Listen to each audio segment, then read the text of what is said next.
मांगों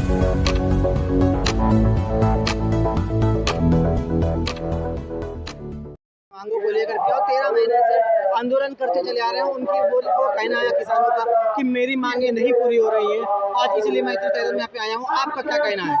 मैं आपको आज के जो धरना हुआ है इसके उद्देश्य के बारे में आज भी बता देता हूँ। पहले तो ये जो आज हम धरना है लखनऊ में करने आए हैं, हम जिला स्तर पे अपने गन्ने की मांग के गन्ने का भुगतान किया जाए इसकी मांग उठाते हुए बार बार जो है जिला स्तर पे, तहसील स्तर पे और ब्लॉक स्तर पे, मंडल स्तर पे हम करते रहते हैं, लेकिन सरकार ने हमारी बात सुनने का काम नहीं करा। देश में एक चीज ऐसी है जो किसान उधार दे रहा है, किसान उधार दे रहा है, वो गन्ना उधार दे रहा है, और देश भर में कोई चीज उधार नहीं मिलती, केवल एक गन्ना ऐसी चीज है जो उधार में मिल रहा है, लेकिन सरकार इसका भी भुगतान करने को तैयार नहीं है। तो इस मजबूरी को लेकर ये लाखों किसान यहाँ पे इकट्ठे हुए हैं आज और अपनी मांग कर रहे हैं कि भाई हमारा पेमेंट गन्ने का कर दिया जाए और किसानों की जो और दूसरी मांगे हैं वो भी मान ली जाए, नहीं तो यह आंदोलन तो फिर लगातार चलता रहेगा। सरकार ने कुछ करा तो है नहीं किसानों के लिए, मोदी जी ने, योगी जी ने कोई कि जो है किसानों का कर्जा माफी का भी काम किया है और किसानों को बीज खरीद देने का भी काम मेरी सरकार कर रही है और किसानों की सरकार है नहीं। कहाँ कौन सा कर्जा माफ करा इन्होंने? वो कम से कम ये बतावे तो सही, ऐसे ही जबान नहीं कहने देने से तो बात माननी नहीं जाएगी। भाई जब किसानों का कर्जा माफ हुआ था तो कोई जियो सरकार ने पास करा होगा, उसका बजट भी पास हुआ होगा, पता तो उसका होगा ही क्या कर्जा माफ करा इन्होंने। कोई इन्होंने कर्जा माफ नहीं करा, किसान तो सारा का सारा कर्जे में है, तमाम आज भी कर्जे में है किसान। ये एक ही काम कर दो, कर्जा माफ कर दो, इनसे दिया ना जाने का हजारों लाख करोड़ रुपए के कर्जे में है किसान। कर्जा ले लेके ही फसल पैदा कर रहा है किसान बहुत बुरी स्थिति में है, कर्जे का तो नाम ही ना लेवे सरकार। ये तो ये जो कह रहे हैं कि किसानों के साथ जो पूर्व सरकार थी 75 साल रही, उसने कुछ नहीं किया जो मैंने किया नहीं, 75 साल वाली ने भी कुछ ना करा और इन्होंने भी कुछ ना करा, सबके सब ऐसे ही है, किसान के लिए किसी ने कुछ ना करा। आप ये देख लो कि जिस हिसाब से, जिस दर से गोल्ड के रेट बढ़े हैं, जिस दर से और सारी चीजों के रेट बढ़े हैं, क्या उस तरीके से किसान भी कोई तुम्हें संपन्न होता दिखाई दे रहा? किसान की किसी चीज का रेट बढ़ा है क्या अभी तक?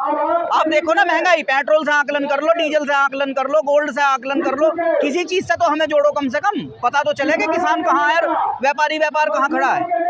आज पेट भरने जैसी स्थिति किसान की खराब हुई पड़ी है, जो दुनिया का पेट भरता है। नहीं, हमारे तो धरने किसान यूनियन के बराबर चल रहे हैं, हम सरकार से न डरने वाले, हम तो सरकार के खिलाफ बोलते रहते हैं, चाहे हमें दिल्ली में धरना करना हो, चाहे वो लखनऊ में करना हो या जिला स्तर पे करना हो, हम तो करते रहेंगे। धरने तो हमारे बंद होने वाले हैं नहीं, सरकार ना हमारी बात माने, हम तो ऐसी सड़कों पर रहेंगे।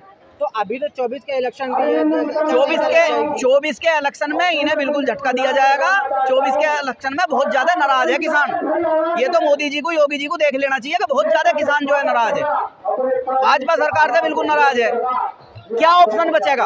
आप पत्रकार बंधु, चौथा स्तंभ हो, आप बताओ क्या जो ऑप्शन बचता है? किसान क्या करेगा? वोट बदलने का काम करेगा, मोदी को ना देके वोट, भाजपा को ना देके वोट, किसी दूसरी पार्टी को देगा। यही तो ऑप्शन है हमारे पास, कल वो भी हमारे साथ ऐसी हरामखोरी करेंगे। यही सब चलता आ रहा है, 70 साल की आप बात करो, 70 साल से तो यही सब चलता आ रहा है। हम सरकार बदलने में, फिर वो सरकार हमें ऐसी लूटने का काम करे, यही सब चलता आ रहा है।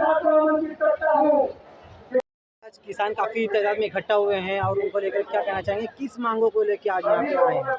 हम किस मांगों को लेके यहाँ आए? अब उत्तर प्रदेश में बाढ़ प्रभावित क्षेत्र है, सबसे ज़्यादा उत्तर प्रदेश में बाढ़ से लोग जूझ रहे हैं, लेकिन यहाँ की राज्य सरकार की कान पे जू भी नहीं सरक रही जो किसानों को मुआवजा देने के लिए तैयार हो जाए। फसल मरी का हस्तिनापुर विधानसभा से मैं आया हुआ हूँ, डिस्ट्रिक्ट मेरठ से। वहाँ एक गंगा नदी है, उसमें हजारों एकड़ फसल बर्बाद हो चुकी है। 36 किलोमीटर का तटबंध है जो कच्चा है, वो टूट गया, दोनों किनारे गंगा के तटबंध नहीं है।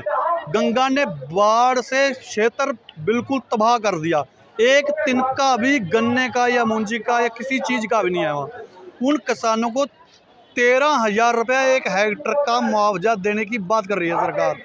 13,000 रुपये से तो एक हेक्टर में 2 बार खाद भी नहीं लगती, खाद दवाई जो होती है।